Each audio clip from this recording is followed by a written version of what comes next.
diesem SeaWorld. Das hat nichts mit den SeaWorlds in den USA zu tun. Das Liebes SpongeBob. darf nur nicht aufs Essen gekackert werden. Nein.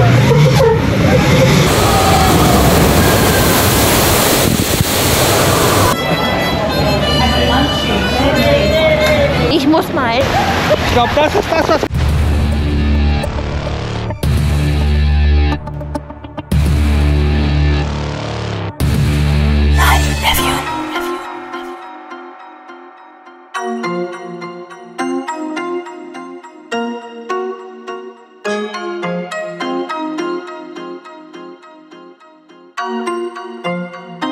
Willkommen beim Review Magazin und einem neuen Video unsererseits, und wir sind in Australien unterwegs und nehmen euch heute wieder mal mit durch unseren Tag hier in Australien. Wir sind an der Gold Coast Surfers Paradise in Queensland, Australien. Ostküste, relativ weit, mittig, nicht oben, mittig. Das ist für uns ziemlich weit oben. Wir waren vorgestern noch weiter oben.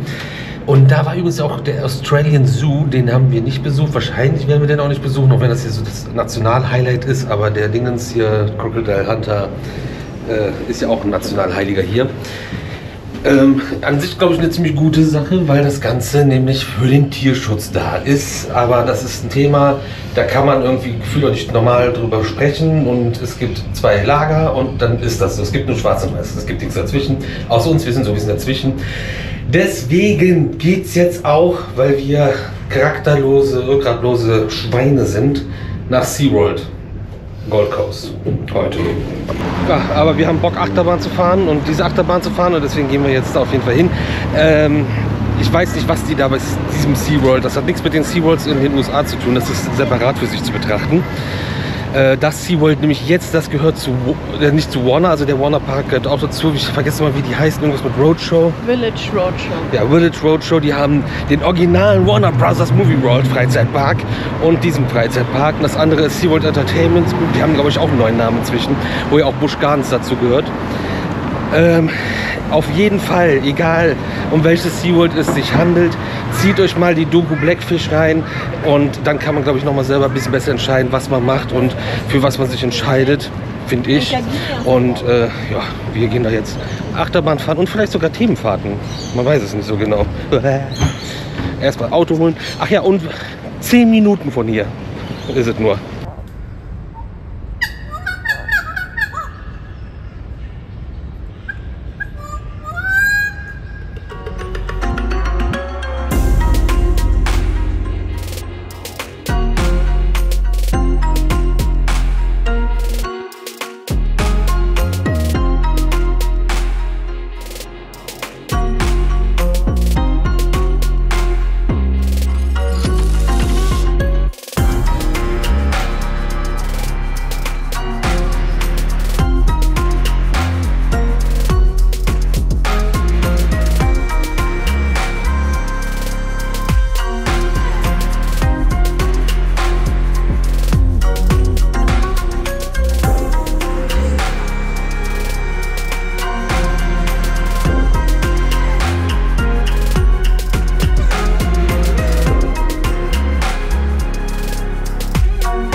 Leute, ich melde mich mal ganz kurz im Vlog. Wir haben einen Supervisor an der Seite und können dadurch dann halt ein paar On-Ride-Videos machen. Haben jetzt gerade noch ein kaltes Wasser bekommen, und das ist nämlich eine geile Story.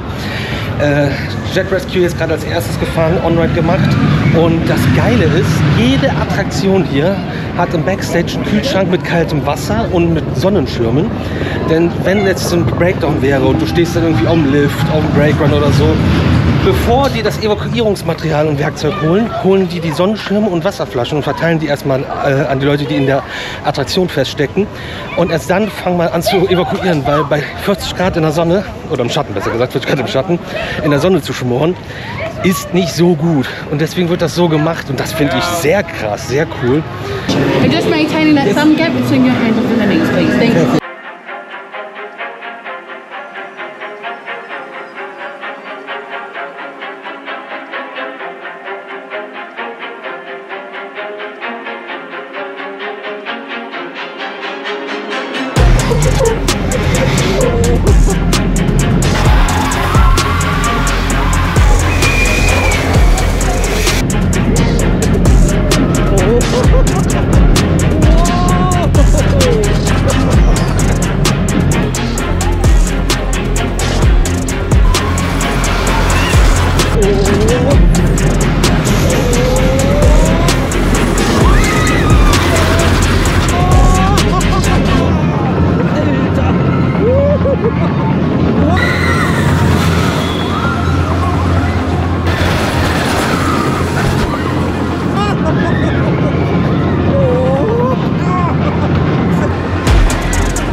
Und jetzt geht's zum Mack Water Coaster. Ein Klon von dem in Djurs Sommerland in Dänemark.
Wir stehen ja jetzt hier noch bei Storm, die machen noch ihre Sicherheitschecks. Die Halle, in der wir hier stehen, die war früher Bermuda-Dreieck drin, wie ihr es aus dem Moviepark kennt. Und der Lift, der hier rausgeht, war auch der Lift von Bermuda-Dreieck früher hier. Das ist total crazy und ja, wir haben gerade noch ein bisschen gesprochen, wie hier die Sicherheit ist und was die Regierung vorgibt. Alles super spannend. Ich glaube, wir sind so weit. Ich höre mal kurz auf.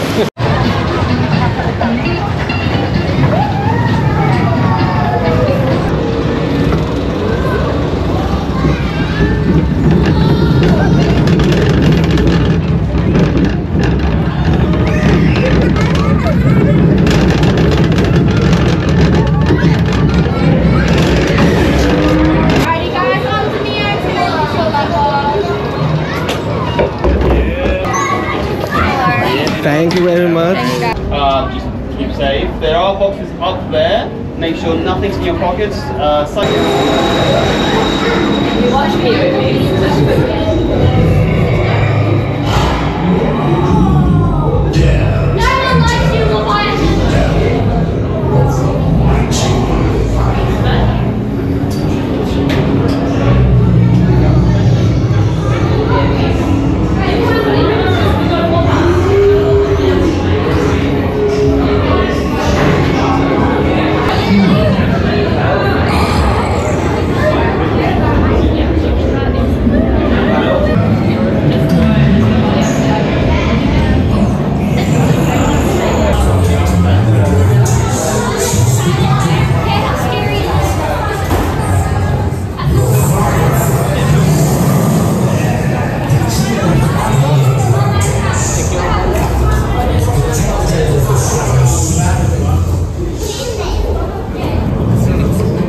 You have proven yourself a true guardian of Atlantis.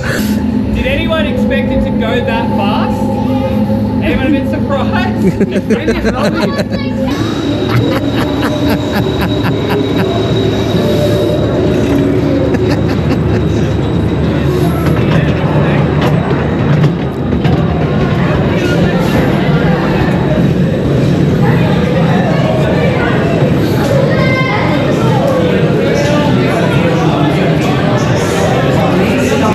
Jetzt durch und haben unseren Rundgang mit Dale beendet. Super vielen lieben Dank nochmal an Dale, das war mega Experience. Also der macht hier als Supervisor seinen Job super, wie der hier die Mitarbeiter motiviert und lobt. Das ist, war wirklich sehr schön mit anzusehen.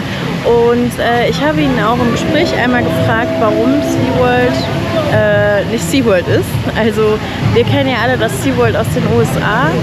Und dann gibt es hier in Australien auch ein SeaWorld, was aber nicht zu SeaWorld Entertainments gehört und irgendwie trotzdem SeaWorld heißt und auch Delfine hat und so. Und was soll das? Warum ist das so?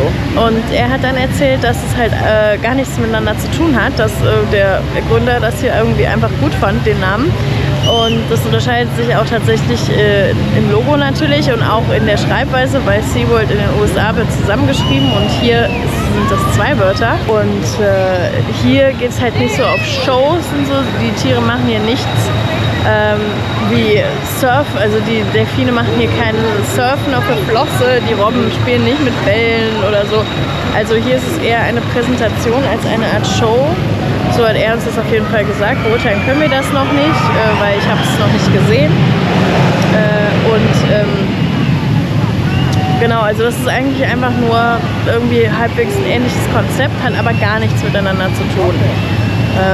Ja, es ist wohl super schwer für die gewesen, sich von denen abzugrenzen, weil SeaWorld in den USA hat ziemlich viel negative Kritik halt auf sich genommen und das ist dann halt auch hier auf den Park zurückgefallen, obwohl die halt gar nichts damit zu tun haben. Und die haben auch viele Nachrichten bekommen, dass es mit den Walen und dass es ja gar nicht geht und so. Aber die haben hier keine Wale. Also ja, das einmal nur schon mal kurz zur Info. Der Bro macht gerade Aufnahmen. Der ist gerade hier bei Leviathan hinter mir. Ja, ich wollte euch das kurz erzählen. Oh Leute, ey, Leviathan gefahren, Holzachterbahn, Martin und Flemings mit Gravity Group, Gravity Craft Zügen drauf, bei denen nicht nur eine coole Gestaltung ist, man kennt das ja fast schon. Der letzte Wagen ist auch gedreht und fährt hier auch rückwärts bei beiden Zügen. Q-Line ganz cool, Station mega cool und ja, mit einer Show die ganze Zeit und einem Leviathan, der da halt rumschwimmt und Lichteffekte, ist dann für ein bisschen Nebel. Wir durften uns auch den Kontrollstand da angucken, haben wir ja bei Jet Rescue auch gesehen. Da leider keine Aufnahmen. Ey, super geil, modern, sehr gut klimatisiert, isoliert, super leise da drin. Windmessgeräte, beziehungsweise halt richtiges Wettermonitoring, was die haben. Super kleine Battery Packs zum Evakuieren und auch da wieder Schirme und Wasser, was am wichtigsten ist, bevor irgendwas passiert. Und richtig geile Fahrt, ey, riesige Holz-Spaghetti-Bowl einfach. Und ich will jetzt gerade hier noch mal in der Mitte ein paar Aufnahmen machen und es kommt der nächste Zug schon. Wir fahren nämlich mit 2 Zügen da drauf. Bevor ich das vergesse, da hinter mir ist ja ein SBF Visa Kettenflieger. Der Starflyer, ich vergesse noch, wie das heißt, also wie ihr das im Phantasianer Erlebnispark Schwarzwaldchen schon mal gesehen habt. Der wurde dann hier aufgebaut und so wie der aufgebaut wurde, so wie der geliefert wird, so wie er ist, sagt die australische Regierung, nö, ist nicht sicher genug, muss Zeug nachgerüstet werden. Das ist hier halt echt richtig krass in Australien mit den ganzen Sicherheitsvorschriften. Und teilweise belächeln die Parks das hier halt selbst auch. Gestern in Dreamworld, das war natürlich nochmal dem Unfall geschuldet, den es da vor einigen Jahren gab, dass da noch einige Schippen von denen draufgelegt wurden. Die Presse stürzt sich hier auch krass da drauf, kennt man aber bei uns auch. Und da wird aus einer normalen Evakuierung direkt eine Rettungsaktion und so weiter und so fort. Aber das Ding konnte so hier also nicht in Betrieb genommen werden. Zu Vortex wollte ich noch was sagen, fällt mir gerade ein, wo ich hier meine Videorunde drehe. Der Hus Suspended Topspin. Und zwar ist der geliefert worden zur Covid-Zeit. Das Ding muss ja auch hier von Mitarbeitern montiert werden. Ja, die durften dann erst mal 2 Wochen in Quarantäne, als sie hier rüber sind. Stelle ich mir extremst langweilig und langwierig vor. Also ich kann mich 2 Wochen einsperren und Videos schneiden, das geht, das ist kein Problem, aber so als Monteur, der das nicht macht, weil der 12 Stunden am Tag sonst arbeitet und montiert, dann 2 Wochen am Stück im Hotel irgendwo in Australien. Also wahrscheinlich Hotel, ja, wo es eigentlich draußen geil ist. Also wenn du Glück hast, hast du noch einen Balkon oder so. Also das wäre ja unmenschlich. Kann ich mir nicht vorstellen, möchte ich mir nicht vorstellen. Das ist ja absurd. Das haben wir auf jeden Fall noch erfahren. Ja, alles andere habe ich, glaube ich, erzählt, hoffe ich, dass ich nichts vergessen habe. Wir müssen euch jetzt noch ein paar... Die Möwe ist beim Starten, entweder hat sie da Abgase verloren oder hat einfach so einen langen Strich hingeschissen. Wetter ist richtig kacke. Es ist unglaublich heiß, aber bewölkt. Also ich sehe nichts. Die Videos sehen kacke aus, aber es ist trotzdem heiß und keinem geht's gut dabei. Aber wir müssen euch gleich mal ein bisschen erzählen, was es hier sonst noch so gibt. Ich könnte noch erzählen, dass Leviathan so ein Showprogramm in der Station hat. Hast du schon? Auch, dass sie warten immer mit Dispatch, bis das vorbei ist? Nein. Ja. Also der Zug war ja schon längst operated und die warten trotzdem, bis das vorbei ist, dieses Showprogramm. Und erst wenn dann dieses Viech dann wieder fertig ist, dann drücken die auf Dispatch. Deswegen muss der zweite Zug auch immer 45 Minuten in der Sekunden in der Schlussbremse stehen, weil das halt einfach so lang dauert. Die haben das schon gekürzt. In der Front Row kriegst du das gar nicht mit. Und es gibt, also es soll Möglichkeiten geben, dass man dann das koppelt. Dann hast du einen Loop, der die ganze Zeit läuft. Und der ist dann aber so, dass du, wenn du dispatchst, der Loop dann übergeht in die Startsequenz und das dann endet. Das wäre voll einfach. Weil wenn es dann auch mal länger dauert, ist das ja auch dann sinnvoller. Ja. Aber das ist nicht mein Park. Super lieber Dude, der uns hier rumgeführt hat. Also hast du erzählt, unser australischer Jörg Kraft. Ja. Für alle, die Jörg Kraft kennen, wissen, dass das matcht. Und ey, Warner ist auch so eine Verbindung irgendwo. Mega witzig auf jeden Fall. Genau, also wir quatschen uns jetzt erstmal, wie wir weiter vorgehen. Wir gehen jetzt erstmal mit euch ein bisschen durch den Nickelodeon-Bereich, um euch ein bisschen abzuholen, was hier noch alles gibt. Unter anderem Donatello's Ninja Flyers, das ist ein Zamperla Magic Bikes. Finde ich von der Gestaltung super cool. Ja, so die Flügel sind so Wellblech, dann gibt es einen Turm in der Mitte, ein bisschen Graffiti, ein bisschen Strommasten, halt so ein bisschen ja, Großstadt-Style, wie man es von den Ninja Turtles kennt. Und keine Kinderfahrschule von den Ninja Turtles. Patrick's Jellyfish Frenzy ist Demolition Teacup Ride, wo es halt ums Quallenfischen geht, aber auch mit dem Patrick davor, cooles Signage bei den ganzen und super viele Details hier, ich weiß, hier eine Mülltonne mit Apfelpitche drauf, aber auch irgendwelche Schilder mit Sachen, die sich hier auf den Bereich beziehen, denn es ist, glaube ich, auch Jellyfest oder so ähnlich heißt das, glaube ich, denn hier. Dora's Festival Carousel gibt es nämlich auch, das ist ein normales klassisches Merry-Go-Round Karussell. Dann gibt es den Bikini Bottom Bus, ich weiß gar nicht, wie das hier richtig heißt, also hier ist Bus Tickets. Welcome to Jellyfest, Bikini Bottom Bus Stop. Ich habe keine Ahnung, aber es ist auf jeden Fall ein Rocking Tug mit einem supergeilen U-Boot, was man ja von SpongeBob kennt als Bus. Geil ist halt einfach die Bushaltestelle, das ist eine Bank zum Chillen, da sitzen dann einfach die Erwachsenen, die auf ihre Kinder warten, die so deppen und warten auf den Bus. Dann weiß ich nicht, wie das heißt, der Bananenflieger hier, da müssen wir, glaube ich, einmal gleich rumgehen. Boots Banana Boogie. Boots sind für mich etwas, was nicht in einen Kinderbereich gehört. Es gibt die Nickelodeon Stage, große überdachte Bühne und SpongeBob's Boating School Blast, das ist die Achterbahn Zamperla SCD-90 quasi, Standard-Layout, aber sehr cooler Zug, der sieht halt aus wie das Boot von Mrs. Puff und ist halt als Zug gestaltet. Und das ist so ja, der Nickelodeon-Bereich, der bis auf eine Turtles-Attraktion und ein Dora-Carousel komplett aus SpongeBob besteht. Was aber auch vollkommen in Ordnung ist. Und bei den Bananen weiß ich jetzt gar nicht, wo das zugehört. Wir müssen auf jeden Fall jetzt ein Foto zusammen machen, weil Uschi findet SpongeBob total süß und dann setzen wir uns mit ins Boot. Liebe SpongeBob. Sogar gepolstert. Bist du glücklich? Ja. Ja? Ja.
Wir checken gerade mal einen Bereich aus, den wir noch nicht gesehen haben.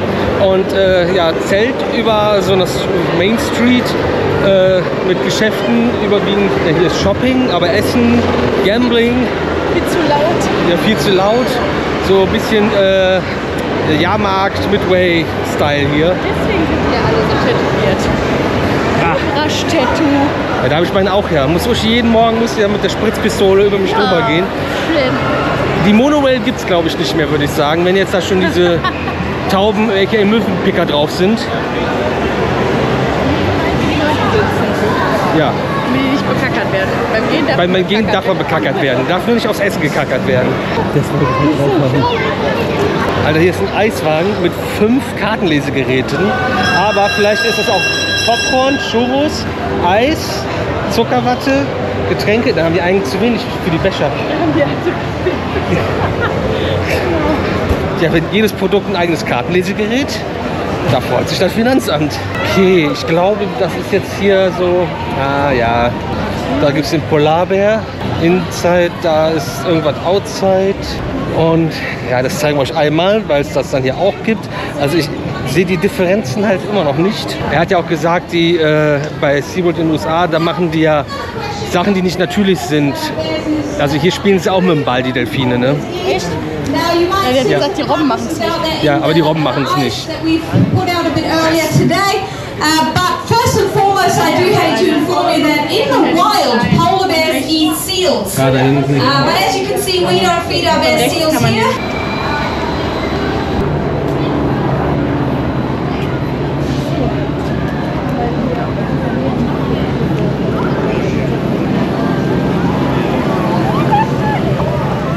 Die sind aber hübsch. Ich will den blauen sehen. Ja, muss man wissen. Aber ich kann von hier aus super Off-Rides vom Stormcoaster machen. Was? From Stormcoaster. Vom? Nein. Ich habe mich gerade dagegen entschieden. Das Netz habe ich gesehen, aber hier unten ist ein Weg, also auf die 2 Meter und Höhenunterschied kommt es auch nicht an. Das ist ja echt, damit hier keine Möwen reinkommen bestimmt, ne? Nein, die ganzen Rochen fressen. Ja, nicht die Garnelen, die hier verfüttert werden. Mir ist warm.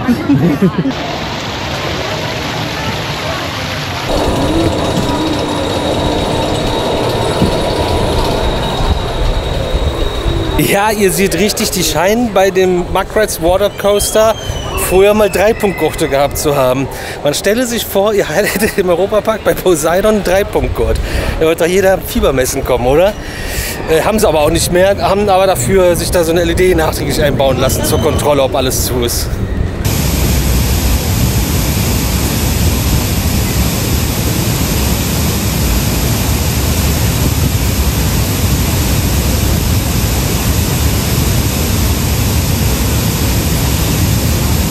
Ich sitze hier ja unverblümt auf meiner Wiese und dann kommt ein möpseliger Pupper an und was jetzt? Voll schwer jetzt, voll eklig. Nasses T-Shirt, Nasse Huse, nasser Husa, nasser Fuß.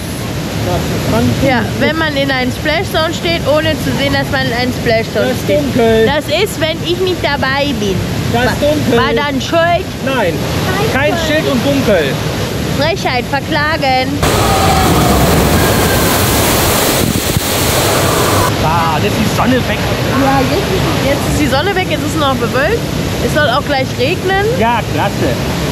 Dann sind wir wenigstens alle nass. Die haben gerade noch so gerettet. Ja, natürlich. Er hat sie mit seinem Leben verteidigt. Gut, wir gehen jetzt weiter. Und das wieder beleben, oder? Vielleicht. Wir sind jetzt nochmal weitergegangen, hinten durch. Also es geht, glaube ich, sogar noch weiter. Es gibt super viele Becken, super viele nicht Vorführungen, das ist nämlich genau Präsentation. Nee, das ist ja eine Präsentation und keine Show. Hier gibt es noch ein Splash Battle, auch ganz cool, eigentlich so mit diesem Riff-Stil mit den Felsen Bojen dazwischen und die Leute sind hier auf jeden Fall alle schon in Wet-Style unterwegs. Denn hier gibt es einen riesengroßen Wasserspielplatz mit voll den süßen Figuren auch. Da habe ich jetzt keine Aufnahmen für euch von, weil das Ding ist komplett voll mit Kindern. Machen wir hier natürlich nicht da jetzt großartig filmen, aber es ist super groß. Nicht so groß wie dieses riesige Spielgerät, dieser riesige Abenteuerspielplatz. Das ist echt stark, ey. So, ziemlich hoch und super viel und komplex. Ist super geil, liebe ich sowas. Und die Monorail-Station haben wir entdeckt, aber auch die Strecke ist nicht nur da mit diesen Pikern besetzt, da wo der Food Court ist, sondern auch zugewuchert. Also fährt offensichtlich schon länger nicht mehr. Es gab auch eine Weiche hier. Ich weiß nicht, ob es dann ins Maintenance geht oder ob es dann irgendwie verschiedene Strecken gab. Keine Ahnung. Ja, das ist auf jeden Fall so, was wir euch hier zeigen können und wollen. Wie gesagt, also ihr könnt hier auch den ganzen Tag verbringen und euch Meerestiere angucken. Aber das machen wir jetzt nicht.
Haben wir alle verpasst.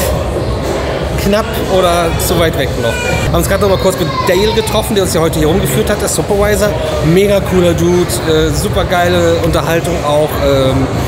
Ja, der mag auch, was er tut. Er liebt, was er tut. Und wir haben es ihm eben auch schon gesagt, wie er mit dem Staff umgeht, mega geil, wie er mit den Gästen umgeht. Also so ein wünscht sich jeder Park irgendwie in irgendeiner Position. Und auch ein bisschen Quatsch über Bahnen, die man so kennt, was so cool ist, was hier wie funktioniert und so weiter und so fort. Und jetzt geht es noch durch den Exit Shop.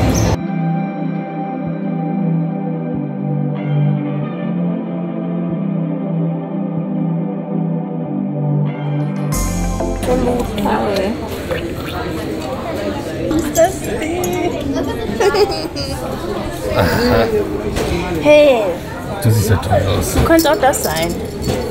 Das A ist witzig. Deine Alternative gibt's nicht. Nee, die gibt's nicht. Mit U fängt keiner an. Können wir die Plüschkrake mitnehmen? Ja. Oh, der hat ja gesagt.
Australien-Urlaub auch denken, oh, hier gibt es Discount-Tickets.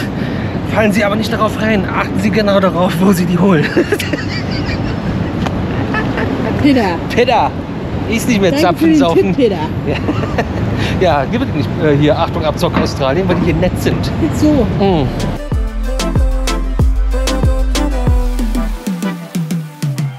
Jo, Freeworlds, wir sind jetzt fertig mit SeaWorld, sind kurz auf unserem Parkplatz am Hotel, haben das Zeug im Hotel abgeschmissen, uns kurz frisch gemacht und sind jetzt mal hier an den Stand gesteppt, der da ist. Eine geile Brise gerade, es zieht aber auch gerade zu, aber wir haben auch ein Dächlein. Und ja, Frühstück steht an. Was sagt der Tacho? 5 nach halb 4. Juhu.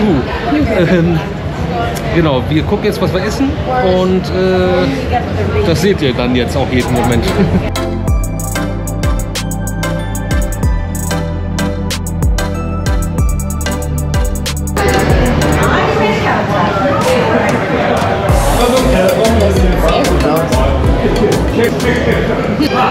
Gewitter, also es war ein Blitz, ein sehr lauter Donnerschlag, viel Wasser auf einmal. Jetzt regnet es noch so ein bisschen, die haben hier schnell alles runtergemacht. Sobald so wirklich krass reflektierende Dinge runtergelassen werden, haben die Leute auch das Bedürfnis zu schreien, weil die ja weniger hören und alle lauter werden. Und dann werden alle noch lauter, also es ist echt unerträglich laut geworden. Ja, wir snacken jetzt erstmal was und dann gucken wir mal, ob wir das wieder aufmachen können oder wie es weitergeht.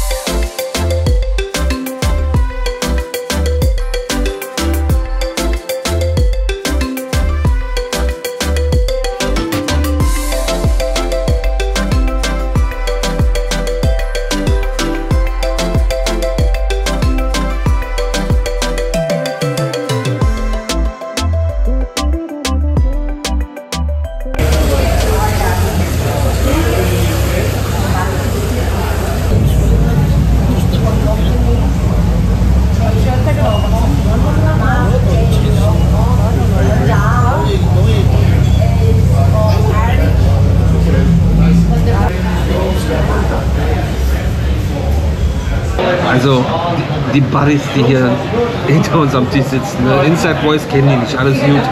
Aber einer hat jetzt seine Mundharmonika rausgeholt. Ich habe Angst, was jetzt gleich passiert. Er hat übrigens gerade eben wieder ein bisschen aufgehört im Regen und jetzt ist nochmal richtig was runtergekommen.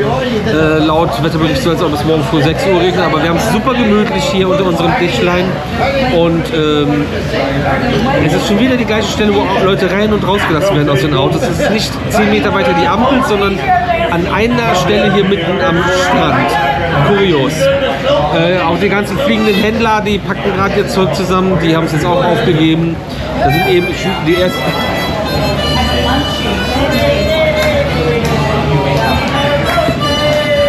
Es ist ein bisschen cool, aber auch ein bisschen unangebracht. Also da müssten auf jeden Fall mal ein paar Runden mit hier hinkommen, ey. Ja, Geschichten aus dem Paulanergarten.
Ich schwöre, überall hier stehen Einkaufswagen, überall.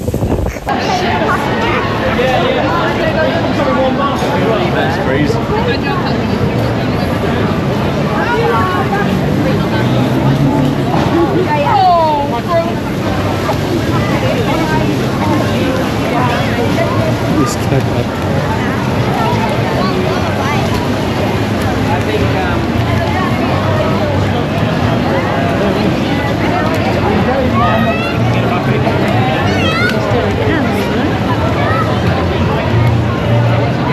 Uschi hat eben gesagt, so, ey, guck mal, was ich gerade zufällig gesehen habe.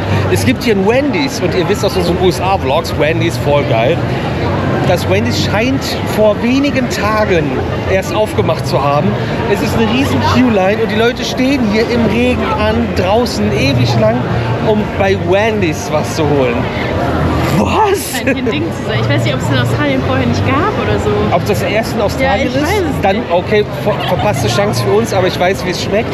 Ich habe auch gerade bei der Queue gedacht, Leute, bleibt ruhig stehen, das lohnt sich, das ist gut. Aber was das? Oh, jetzt möchte jemand was sagen. Ja, der Mann, der nur Lendenshorts trägt und die Das Didgeridoo. ist ein Aborigine. Ja, Er bestimmt. denkt, Der ist so viel Aborigine wie die Indianer am Essener Weihnachtsmarkt in der Innenstadt. Vor allem mit so einer LED-blinkenden Bluetooth-Box dabei. Ist hier sowas von kein Aborigine, Digga. doch klar, die haben das alle gehabt. Ach, das Mikrofon liegt jetzt auf dem Boden, im Regen. Da Ach so, das ist das DJ jetzt rein. Wir müssen weg. Okay, wow. Warum sind die LED-Tubes als Laternen? Das ist cool aus.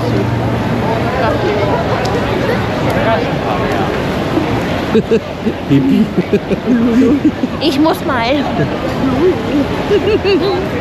Das ist ja verrückt. Ansonsten, das ist hier so quasi die Main Street, Unterhaltungsstreet, parallel zu der, die wir hingelaufen sind, zum Strand, wo es dann auch Mirror Maze gibt, Hungry Jacks, McDonald's, Subway, Vapiano. Ein paar normale Läden, also Sonnenbrillenladen, normale Läden. Ich weiß noch nicht, was Ray White Projects ist. Der hat halt auch zu, deswegen kann der ja davor Didgeridoo. Sieht aus, als ob der Immobilien verkauft, Ach, oder? guck mal an, da kommt alles außer Konserve. Wer pustet denn da jetzt rein? Ah, jo, was für ein Fail. Hilfe.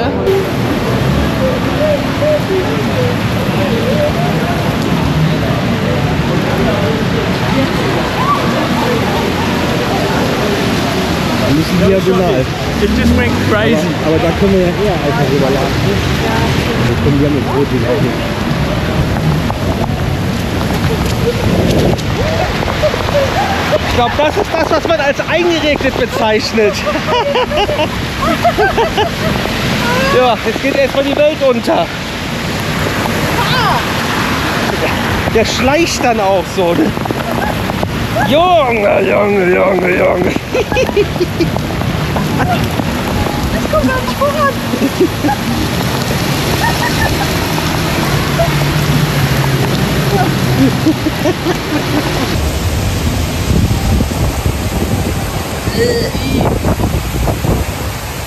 Alter Schwede.